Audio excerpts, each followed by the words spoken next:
नमस्कार बच्चों, solid state के अगले लेक्चर में आपका स्वागत है। मैं अंकित श्रीवास्तव आप सभी का स्वागत करता हूं अपने चैनल केमिस्ट्री विद फन में। और आज हम लोग पढ़ने जा रहे हैं क्लोज पैकिंग को लेकर के। ठीक है, क्लोज पैकिंग के बारे में आज हम लोग पढ़ेंगे। देखिए बच्चों, पिछले क्लास में जो हम लोग 3 डायमेंशनल क्लोज पैकिंग के यूनिट सेल के बारे में पढ़े थे, जिसमें हम आपको बताए थे कि सिंपल क्यूबिक यूनिट सेल का पैकिंग एफिशिएंसी कितना होता है, body centred cubic unit cell का पैकिंग एफिशिएंसी कितना होता है और face centred cubic unit cell की पैकिंग एफिशिएंसी कितनी होती है। पिछले क्लास में हम आपको वॉइड परसेंटेज के बारे में बताना भूल गए थे, जिसको कि आज हम लोग डिस्कस करेंगे। ठीक है, और उसके बाद हम डिस्कस करेंगे कि कोई भी छोटा छोटा कण 1 डायमेंशन, 2 डायमेंशन और 3 डायमेंशन में किस प्रकार से अरेंज्ड होता है, उनकी पैकिंग एफिशिएंसी कितनी होती है, कोऑर्डिनेशन नंबर कितना होता है, इन सब के बारे में आज के क्लास में हम डिस्कस करेंगे। देखिए बच्चों, पिछले क्लास में हम आपको बताए थे कि जो सिंपल क्यूबिक यूनिट सेल होते हैं, देखिए जो सिंपल क्यूबिक यूनिट सेल होते हैं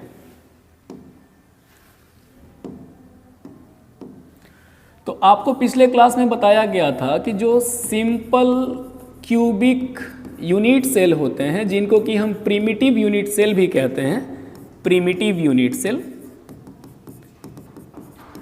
तो प्रिमिटिव यूनिट सेल की जो पैकिंग एफिशिएंसी होती है वो होती है 52.4%। इसको हम लोग प्रूफ भी किए थे।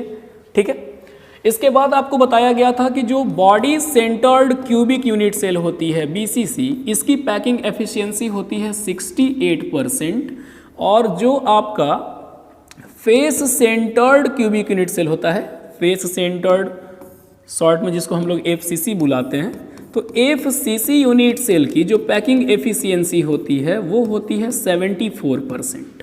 ठीक है, आज हम कुछ नया सीखेंगे। जैसे हम आपको पैकिंग एफिशिएंसी में क्या बताए थे कि कोई भी क्यूबिक यूनिट सेल के टोटल वॉल्यूम में से वहाँ पर जो एटम प्रेजेंट हैं वो उस टोटल वॉल्यूम के कितने हिस्से को ऑक्यूपाई करके रखे हैं, ये होता है पैकिंग एफिशिएंसी। तो जो बाकी का जो खाली हिस्सा बचता है उसको वॉइड कहा जाता है, वॉइड। ठीक है, तो अगर कोई हमसे पूछे कि परसेंटेज वॉइड क्या होता है भाई, तो हम क्या करते हैं कि 100 में से परसेंटेज पैकिंग फ्रैक्शन या परसेंटेज पैकिंग एफिशिएंसी को घटा देते हैं। ठीक है बच्चों, जैसे अगर हमसे कोई पूछे कि सिंपल क्यूबिक यूनिट सेल में अगर पैकिंग फ्रैक्शन 52.4% का है तो इसका परसेंटेज वॉइड क्या होगा, तो वॉइड परसेंटेज निकालने के लिए हम 100 में से 52.4% को अगर घटा दें तो यहाँ से आ जाएगा अप्रॉक्सीमेटली 47.6%। यानी कि सिंपल क्यूबिक का जो वॉइड परसेंट होता है वो 47.6 होता है। ठीक है, अब आगे देखिए, अगर BCC body centred cubic unit cell में कोई पूछे कि वॉइड परसेंटेज क्या होगा जी, तो इसका जो वॉइड परसेंटेज होता है वो 100 - 68%, यानी अप्रॉक्सीमेटली आपका ये हो जाएगा 60 लिख दिए, 68%, तो ये अप्रॉक्सीमेटली 32% आ जाएगा। तो ये होता है BCC का वॉइड परसेंटेज। और जो आपका फेस सेंटर्ड क्यूबिक है, तो फेस सेंटर्ड क्यूबिक का जो वॉइड परसेंटेज होता है ये होता है आपका 100 - 74, यानी कि 26%।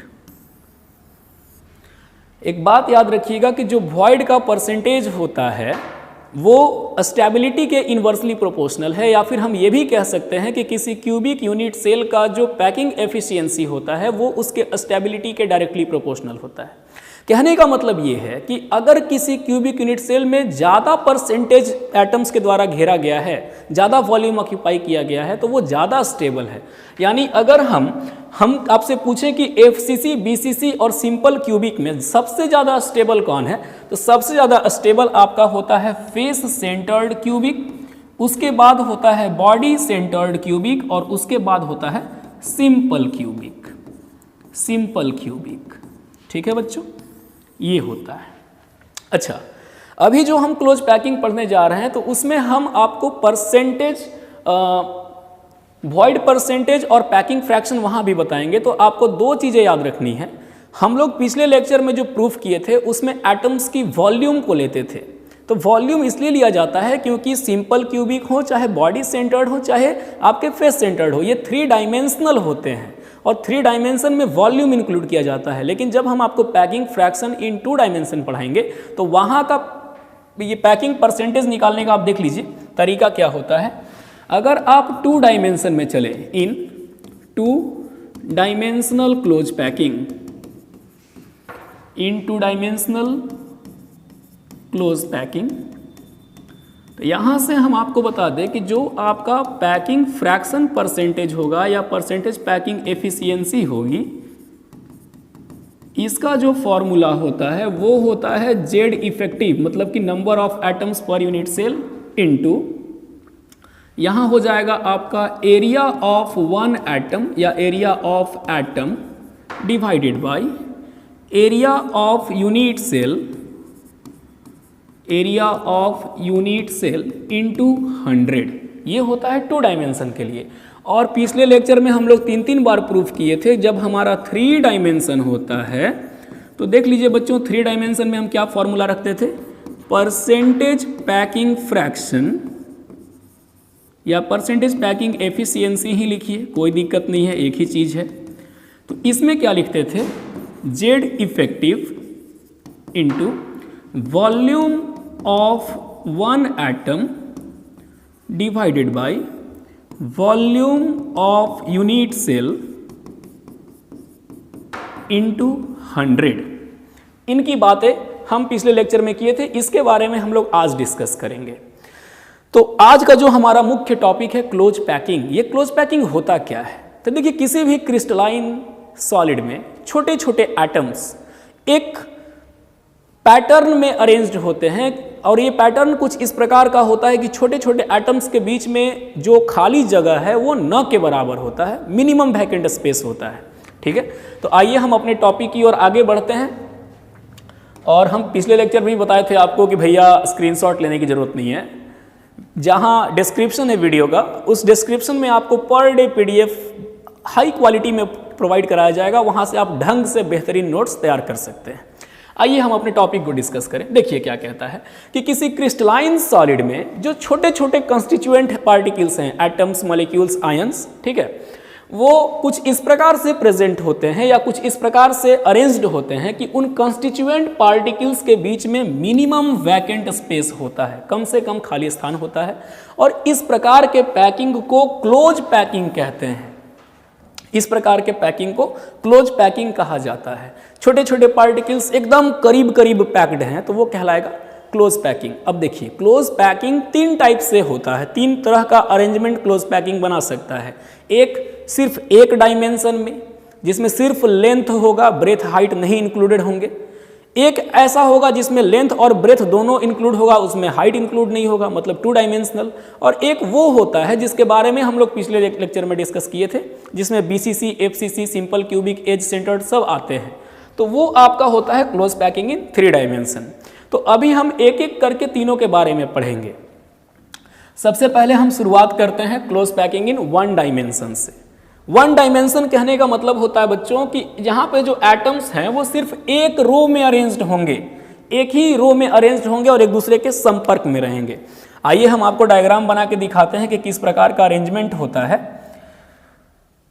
देखिए, जैसे मान लीजिए कि आपके पास एक एटम ये है, इसके बगल में दूसरे एटम को हम लाए और एकदम चिपका करके एक स्ट्रेट लाइन में ऐसे अरेंज करते गए। ये एटम्स एकदम एक दूसरे से चिपके हुए होने चाहिए। अगर नहीं चिपक रहा है तो आप बोलिएगा कि सर आपसे चिपक नहीं रहा है, लेकिन आप जो बनाइएगा तो एकदम क्लोज चिपका करके बनाइएगा। देखिए बच्चों, ये मान लीजिए कि बहुत सारे एटम्स हैं, इनफाइनाइट एटम्स होते हैं। इधर इधर ढेर सारे एटम्स अरेंज्ड रहेंगे, इधर इधर भी ढेर सारे एटम्स अरेंज्ड रहेंगे। तो ये जो आप देख रहे हैं कि एटम्स को सिर्फ एक सिंगल रो में अरेंज किया गया है, तो ये कहलाता है क्लोज पैकिंग इन 1 डायमेंशन। यहाँ पर क्या है, ये सभी एटम्स के सेंटर हैं और ये एटम्स जो हैं वो एक दूसरे के संपर्क में प्रेजेंट हैं। यहाँ से एक नया टर्म आपको पढ़ना है, कोऑर्डिनेशन नंबर।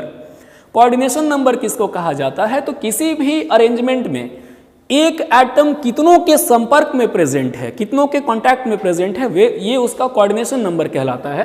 तो अगर वन डायमेंशन की बात करें तो चूंकि यहां पर एक एटम सिर्फ दो के संपर्क में प्रेजेंट है बच्चों, इसलिए वन डायमेंशन क्लोज पैकिंग में जो कोऑर्डिनेशन नंबर होता है वो 2 होता है। यह है आपका वन डायमेंशन क्लोज पैकिंग, जिसमें एक एटम सिर्फ दो के कांटेक्ट में प्रेजेंट है, तो हम कह सकते हैं कि इसका कोऑर्डिनेशन नंबर 2 होगा। ठीक है, यही था वन डायमेंशनल। अब देखिए टू डायमेंशनल क्लोज पैकिंग किसको कहा जाता है, ध्यान से समझिएगा। Close packing in to dimensions कहता है कि इस प्रकार के क्लोज पैकिंग में हम एक रो के ऊपर दूसरे रो को अरेंज करते हैं, एक रो उसके ऊपर दूसरा रो उसके ऊपर तीसरा रो, इस प्रकार से अरेंजमेंट किया जाता है। ठीक है, अब ये अरेंजमेंट 2 तरह से पॉसिबल है। कैसे कैसे पॉसिबल है हम आपको बना के दिखाते हैं। जैसे इसमें सबसे पहला होता है स्क्वायर क्लोज पैकिंग, एससीपी। यहां कहता है कि अगर हम सेकेंड रो, किसी एटम के एक रो तैयार कर लिए, उसको सेकेंड रो नाम दिए, कहता है कि अगर हम सेकेंड रो के एटम्स को फर्स्ट रो के ऊपर अरेंज करते हैं इस प्रकार से कि जो सेकेंड रो का एटम है वो जस्ट फर्स्ट रो के या तो जस्ट ऊपर आएगा या तो जस्ट नीचे आएगा, मतलब वो इधर उधर नहीं होना चाहिए, जस्ट ऊपर या जस्ट नीचे। और बाकी के रोज को भी अगर इस प्रकार से अरेंज किया जाए तो हम लोगों को जो पैकिंग मिलेगा वहां उसको कहा जाएगा स्क्वायर क्लोज पैकिंग। अब थ्योरी बहुत ज्यादा है तो थ्योरी नहीं ध्यान देना है, आपको कॉन्सेप्ट पे ध्यान देना है। आइए हम इसको डायग्राम के थ्रू समझते हैं। जैसे ये देखिए, सपोज कीजिए कि यहां पर आपके ये सारे एटम्स हैं और ये एटम्स जो हैं वो अलग अलग रोज में प्रेजेंट हैं। अब ये इधर भी पॉसिबल है, ऊपर भी ढेर सारे रोज हो सकते हैं, नीचे भी ढेर सारे रोज हो सकते हैं, इधर इधर भी एटम प्रेजेंट रहेंगे, इस प्रकार से ढेर सारे रोज पॉसिबल हैं। तो यहां पे हम क्या देख रहे हैं कि एक रो का एटम दूसरे रो के जस्ट ऊपर प्रेजेंट है या फिर एक रो का एटम जस्ट नीचे प्रेजेंट है। तो इस टाइप के अरेंजमेंट को ए टाइप अरेंजमेंट कहा जाता है। सारे अरेंजमेंट एक जैसे हैं तो उनको हम सिमिलर अरेंजमेंट कहते हैं। ठीक है, अब देखिए बच्चों, यहां पर ध्यान दीजिए, यहां पर एक एटम कितने के संपर्क में प्रेजेंट है। जैसे मान लीजिए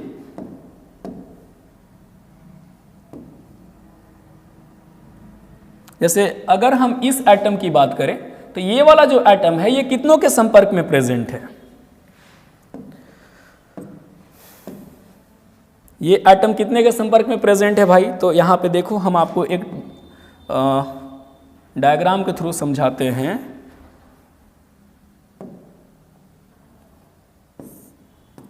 यहां देखो, अगर हम इसके सेंटर से, जैसे हम अगर इस एटम की बात करें तो ये एटम कितने के संपर्क में प्रेजेंट है, तो एक ये एटम, एक ये एटम, एक ये एटम और एक ये एटम, मतलब सॉरी ये नहीं, ये एटम, ये वाला जो एटम है बीच वाला, देखो ये जो एटम है बीच वाला ये कितनों के संपर्क में है, तो 1 2 3 4 एटम्स के संपर्क में प्रेजेंट है। तो हम बोलेंगे कि इस टाइप के क्लोज पैकिंग में जो कोऑर्डिनेशन नंबर होता है वो 4 होता है, यानी स्क्वायर क्लोज पैकिंग का जो कोऑर्डिनेशन नंबर है वो 4 है। अच्छा, अब हम इसमें थोड़ा आपको बता दें कि इसका पैकिंग फ्रैक्शन कितना होता है। तो जैसे मान लो कि इसके सेंटर से हम ऐसे इसको कनेक्ट कर रहे हैं,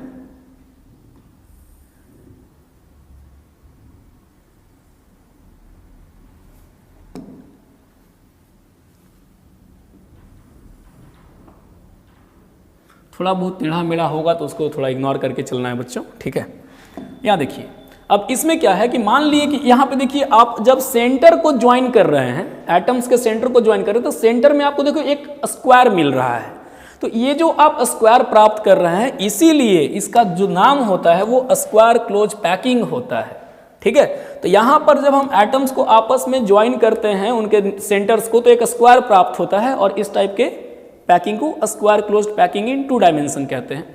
अब देखिए यहाँ मान लीजिए कि ये आपका रेडियस r है, ये रेडियस r है और इसको हम साइड ऑफ क्यूब ले लिए a, मतलब एक साइड जो है वो आपके 2r के बराबर है। तो यहाँ पर देखिए जो ध्यान देने की बात है, यहाँ जो पैटर्न है ये पैटर्न आपका ए टाइप है, ये पैटर्न आपका ए टाइप है। और यहाँ पर a और r में क्या रिलेशन है भाई, तो a जो है वो 2r के इक्वल है, तो a और r में यही आपका रिलेशन हो जाता है। अगर हम बात करें इसके कोऑर्डिनेशन नंबर की, तो इस टाइप के क्लोज पैकिंग में जो कोऑर्डिनेशन नंबर है, कोऑर्डिनेशन नंबर वो 4 है, क्योंकि एक एटम 4 के संपर्क में है। अब देखिए बच्चों, यहां से हम लोग अब काउंट करेंगे जेड इफेक्टिव। अब देखो जेड इफेक्टिव निकालने के लिए मतलब कि एक यूनिट पैकिंग में कितने एटम्स प्रेजेंट है। तो आप ध्यान दीजिए, ये जो आपको स्क्वायर का पार्ट दिख रहा है, ये पार्ट पूरे स्क्वायर का 1/4 पार्ट है। सारे अगर एटम्स को देखें तो उनके पूरे एरिया का 1/4 एरिया ही इस क्लोज पैकिंग में इन्वॉल्व हो रहा है। तो यहाँ पर हम अगर जेड इफेक्टिव निकालते हैं, यानी कि number of atom per unit cell अगर कैलकुलेट करें, तो जेड इफेक्टिव का जो वैल्यू होगा, देखिए एक एटम का 1/4 हिस्सा आ रहा है, और वैसे वैसे कितने एटम्स मिलकर सेल तैयार कर रहे हैं, 1 2 3 4, यानी यहाँ हम 4 से कैलकुलेट अगर मल्टीप्लाई करते हैं तो इसका जो जेड इफेक्टिव का मान होगा वो आपका 1 होगा। यानी स्क्वायर क्लोज पैकिंग में number of atom per unit cell 1 होता है। अब देखिए यहां से हम लोग कैलकुलेट करेंगे इसका पैकिंग फ्रैक्शन। तो बच्चों ये 2 डायमेंशनल फिगर है, तो हम अभी बताए थे आपको कि जो 2 डायमेंशनल फिगर का पैकिंग फ्रैक्शन होता है, पैकिंग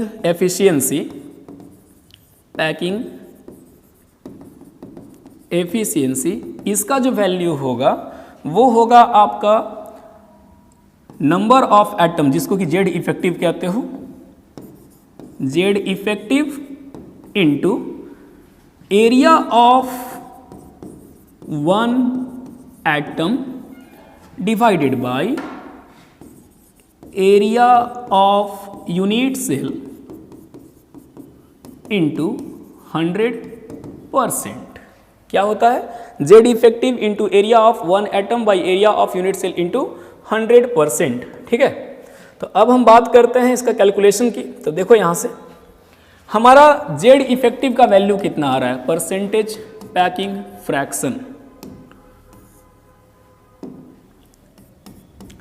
फ्रैक्शन, तो हमारा एटम है 1, एक एटम का एरिया होता है πr² डिवाइडेड बाई एक यूनिट सेल जो है, चूंकि वो स्क्वायर है तो स्क्वायर का एरिया होता है साइड स्क्वायर। हम साइड ए लेकर के चल रहे हैं।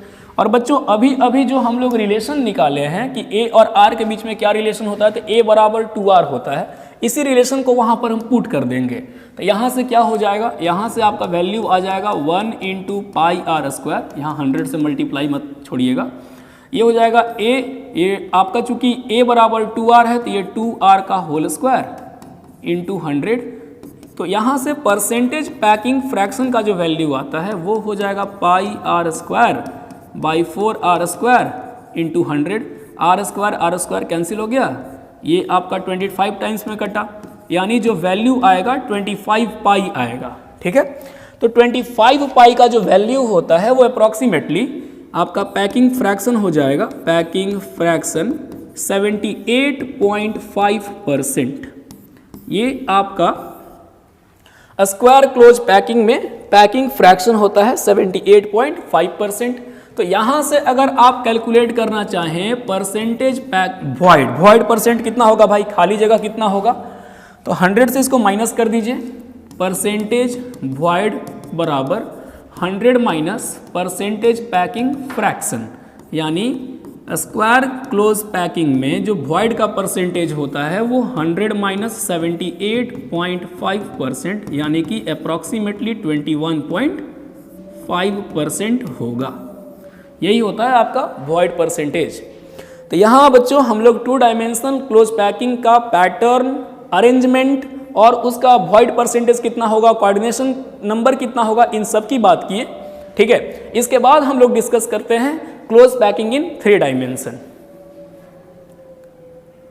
आइए बच्चों अब हम डिस्कस करते हैं हेक्सागोनल क्लोज पैकिंग के बारे में, जो कि क्लोज पैकिंग इन 2 डायमेंशन का सेकेंड फॉर्म होता है। अभी बताया आपको कि अगर एक रो के एटम्स दूसरे रो के एटम्स के जस्ट ऊपर या नीचे होते हैं तो उसमें जो पैटर्न तैयार होता है उसको स्क्वायर क्लोज पैकिंग कहा जाता है। लेकिन अगर ये पैटर्न थोड़ा अलग हो जाए तो क्या होगा, देखिए हम अब बात कर रहे हैं हेक्सागोनल क्लोज पैकिंग के बारे में। और यहाँ पे आप देख सकते हैं कि यहाँ पर एक रो का एटम दूसरे के जस्ट नीचे नहीं है, बल्कि 2 एटम्स के डिप्रेशन में है। डिप्रेशन का मतलब ढाल होता है, ठीक है। देखिए इसमें क्या थ्योरी कहता है कि अगर फर्स्ट रो के एटम्स को सेकेंड रो के ऊपर रखा जाए कुछ इस प्रकार से कि जो सेकेंड रो के एटम्स हैं वो फर्स्ट वाले के डिप्रेशन में प्रेजेंट हैं, मतलब कि ई एटम और ये एटम के जस्ट नीचे होना चाहिए था लेकिन दोनों के सेंटर यानी डिप्रेशन में ये प्रेजेंट है, ठीक है। तो यहाँ पे क्या बोल रहा है कि और बाकी के रोज को इस प्रकार से अरेंज किया जाए, मतलब यहाँ पर सिर्फ यही नहीं है और भी बहुत सारे इस टाइप के रोज हैं, ठीक है। नीचे इस प्रकार से और भी बहुत सारे एटम्स हैं जो कि इस प्रकार से अरेंज्ड हैं, इस टाइप से अरेंज्ड हैं। तो बच्चों ये जो आप देख रहे हैं ये जो कहलाता है हेक्सागोनल क्लोज पैकिंग। अब क्वेश्चन ये है कि सर इसको हेक्सागन क्यों कहा गया? तो यहाँ पर क्या है कि अगर आप किसी भी एटम को देखें, मान लीजिए कि आप इसी एटम को पॉइंट आउट कर रहे हैं, तो ये एटम कितने के संपर्क में है? 1 2 3 4 5 6 एटम्स के संपर्क में एक एटम प्रेजेंट है। तो यहाँ पर अगर इनके सेंटर को स्ट्रेट लाइन से जोड़ा जाए बच्चों, जैसे ये हम जोड़ रहे हैं, अगर ये स्ट्रेट लाइन से जोड़ा जाए तो आप ध्यान दीजिए कि एक हेक्सागोन की आकृति हमें सामने दिखाई देती है। ये सेंटर में एक हेक्सागोन बन गया और इस टाइप के अरेंजमेंट को इसी वजह से hexagonal close packing in 2 dimension कहा जाता है। चूंकि यहाँ पर एक एटम 6 एटम्स के संपर्क में है, तो आप बताइए कि इस प्रकार के क्लोज पैकिंग का कोऑर्डिनेशन नंबर क्या होगा? 6 होगा। यानी इस टाइप के जो क्लोज पैकिंग का कोऑर्डिनेशन नंबर होता है उसका वैल्यू 6 होता है। अब देखो मान लो कि यहाँ से यहाँ तक r है, इसका रेडियस r है, सबके रेडियस को अगर हम r लेके चलते हैं बच्चों, तो आप देखिए एक हेक्सागोन के साइड को बनाने में 2 r इन्वॉल्व हो रहे हैं। यानी अगर इस प्रकार के अरेंजमेंट में हमको a और r के बीच में रिलेशन देखना हो तो हम यहाँ से ये लिख सकते हैं, सपोज कीजिए कि ये आपका यहाँ से यहाँ तक a है, यहाँ से यहाँ तक a है, तो एक a को बनाने के लिए 2 r इन्वॉल्व है, यानी लिखा जा सकता है कि a जो है वो 2 r के इक्वल है, ठीक है। अब देखिए यहाँ हम बात करते हैं इसके पैकिंग फ्रैक्शंस की और number of atom per unit cell की। तो देखो सबसे पहले आप समझो, देखो बच्चों ये जो आप सामने एटम देख रहे हो, तो ये जो एरिया ऑक्यूपाई किया गया है, मान लीजिए कि हम इस एरिया की बात कर रहे हैं, तो ये एरिया कितना है भाई? तो अगर इस स्फेयर को 3 हिस्सा में बांटा जाए, इस एटम को 3 हिस्सा में बांटा जाए, तो एक हिस्सा जो है वो इस क्लोज पैकिंग के अंदर आ रहा है, 2 बाहर है। यानी इस प्रकार से हर एटम का 1/3 एरिया जो है वो इस क्लोज पैकिंग में इन्वॉल्व है। तो एक एटम का 1/3 हिस्सा आ रहा है और वैसे वैसे 6 एटम मिलकर के इस प्रकार के क्लोज पैकिंग को तैयार कर रहे हैं। तो अगर आपसे कोई पूछे कि number of atoms per unit cell यानी कि जेड इफेक्टिव क्या होगा हेक्सागोनल क्लोज पैकिंग का, तो एक एटम का 1/3 एरिया और वैसे वैसे 6 एटम्स, तो आप बताइए इसका टोटल वैल्यू कितना आया भाई? 2। ये 2 नहीं आया, एक और चीज हम आपको बता दें, बीच में भी तो एक एटम प्रेजेंट है, बीच में एक एटम प्रेजेंट है, तो हम क्या करेंगे यहाँ पर इसमें और ऐड कर देंगे, यहाँ पर +1 कर देंगे। थोड़ा सा इसको ढंग से लिख लेते हैं। देखिए सेंटर में जो एटम प्रेजेंट है उसके लिए 1 और एक एटम का 1/3 हिस्सा इंक्लूड हो रहा है और ऐसे ऐसे 6 एटम्स मिलकर तैयार कर रहे हैं, तो इसका 2, यानी कि जो जेड इफेक्टिव का वैल्यू है हेक्सागोनल में वो 3 होता है। अब देखिए हम अब बात करते हैं परसेंटेज पैकिंग फ्रैक्शन की। तो जी इसका परसेंटेज पैकिंग फ्रैक्शन होगा बच्चों, परसेंटेज पैकिंग फ्रैक्शन। देखो परसेंटेज पैकिंग फ्रैक्शन कैसे निकालोगे, तो इसका फॉर्मूला होता है Z effective into area of disc, क्योंकि ये 3 डायमेंशन नहीं है तो हम एटम नहीं कह सकते, इसको डिस्क ही सपोज करके चलिए, area of disc divided by area of unit cell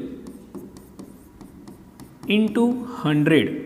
अब बात यहाँ समझिए कि एरिया ऑफ यूनिट सेल आप कैसे कैलकुलेट करोगे। तो जो आपका एरिया निकालना है वो एक हेक्सागोन का एरिया निकालना है, और एक हेक्सागोन जो है वो 6 इक्विलेटरल ट्राइंगल से तैयार होता है। देखिए इस प्रकार से 6 इक्विलेटरल ट्राइंगल आपस में अगर मिक्स हो जाएं तो वो एक हेक्सागोन का निर्माण कर देते हैं। तो मान लीजिए कि एक इक्विलेटरल ट्राइंगल का एरिया होता है √3/4 इंटू साइड स्क्वायर, और इसको हम मल्टीप्लाई कर देंगे 6 से, तो इस हेक्सागोन का एरिया निकल जाएगा। यहाँ पे उस चीज़ को पुट कीजिए, तो आपके पास जो जेड इफेक्टिव का वैल्यू आया है वो 3 आया है। एरिया ऑफ डिस्क आपका पाई आर स्क्वायर होगा, क्योंकि अभी हम एक बस डिस्क रखे हुए हैं 2 डायमेंशन में, और एरिया जो होगा वो होगा 6 into √3/4 into side square into 100। अब a और r के बीच में क्या रिलेशन आया है हमारे पास, तो a और r के बीच में a बराबर 2r आया है। इस चीज़ को हम यहाँ पुट कर देंगे, तो यहाँ से क्या हो जाएगा, ये होगा 3, एक काम करो इस 4 को भी ऊपर ले जाओ, तो 4 को ऊपर ले जाएंगे तो ये हो जाएगा 12 पाई आर स्क्वायर, यहाँ हो जाएगा 6 इंटू √3, अब एक जगह 2r रख दे रहे हैं, 2r का स्क्वायर इंटू 100। देखिए बच्चों यहाँ से क्या मिलेगा हम लोगों को, यहाँ से मिलेगा आपका ये 6 से 12 कैंसिल आउट हो गया, यानी ऊपर बचा 2 pi R square divided by 2 का स्क्वायर 4, 4√3, और ये हो जाएगा R square into 100। R square से आर स्क्वायर कैंसिल आउट हो गया, 2 से 2 कट गया और ये 50 बार में कट गया, यानी आपका जो परसेंटेज पैकिंग फ्रैक्शन यहाँ से आएगा वो सॉल्व करने के बाद आपको मिलेगा 91%। यानी हेक्सागोनल क्लोज पैकिंग में जो एटम्स के द्वारा परसेंटेज पैकिंग फ्रैक्शन होता है वो 91%, मतलब 100% में से 91% एटम्स घेर के रखते हैं। और यहाँ से जो परसेंटेज वॉइड निकलेगा, वॉइड परसेंटेज जो होगा उसको हम 100 में से 91% को अगर सब्ट्रैक्ट करें तो यहाँ से वॉइड परसेंटेज आपका बचेगा 9%। यही सब बातें थी जो कि हम लोगों को हेक्सागोनल क्लोज पैकिंग से रिलेटेड पढ़ना था, और हम आपको अपने से अच्छे मायने में और अच्छे तरीके से आपको समझाने की कोशिश की। उम्मीद करते हैं कि आपको ये सारी चीज़ें अच्छे से समझ में आई होंगी। अगर कोई गिला शिकवा है आप कमेंट कीजिए, उसको सुधारा जाएगा। और बच्चों इस वीडियो का नोट्स डिस्क्रिप्शन में मेंशन किया जाएगा, आप ढंग से इसको पढ़ें, समझें और इसका नोट्स तैयार करें, क्योंकि ये बोर्ड के लिए काफ़ी कंसेप्चुअल न्यूमेरिकल देने वाला टॉपिक है।